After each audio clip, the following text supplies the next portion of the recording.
పూరా లోకల్. మీ స్వయంగా మీ నాయన, నువ్వు, నీ చెల్లెలు, నీ బామ్మడిది, మీ ఫ్యామిలీ ఆంధ్రలో తిట్టి ఈ రాష్ట్రానికి ముఖ్యమంత్రి అయిపోయారు. తెలంగాణ రాష్ట్రానికి అయిన తెల్లారి ప్లేట్ పల్టా చేసిరు.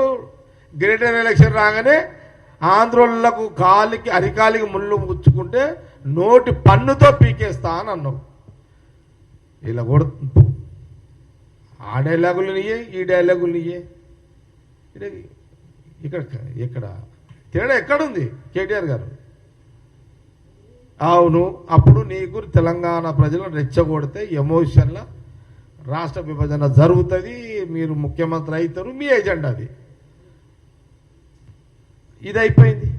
అచ్చా సరే, అప్పుడు నీళ్ళు దొంగతనం చేసిరు ఆంధ్రోళ్ళు లాంటివి, నీళ్ళు ఎత్తుకపోయారు అంటివి, రాత్రిపూట బిందెలతో మూసిరు అంటివి, ఇన్ని పిటకథలు చెప్పారు మీరు. ముఖ్యమంత్రి అయినాక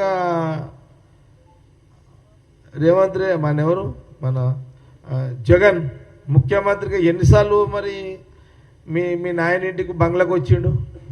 ఎవరు? జగన్ ముఖ్యమంత్రి. అక్కడ ఆయన ఆంధ్రప్రదేశ్ ముఖ్యమంత్రి, నువ్వేమో తెలంగాణ ముఖ్యమంత్రివి. మరి నీళ్లు ఎత్తుకపోయిన దొంగలని నువ్వు ఎందుకు మీ ఇంటికి పిలిచి భోజనం పెట్టినావు? నువ్వే కదా దొంగలు అన్నావు. వాళ్ళందరూ దొంగలని నువ్వే అన్నావు, మేమనలే, కాంగ్రెస్ అనలే. ఎక్కడ మీదే, నువ్వే అన్నావు. దొంగలు లంగలు లఫంగల నువ్వే అంటే వాళ్ళని ఆంధ్రోళ్ళని మేమన్నా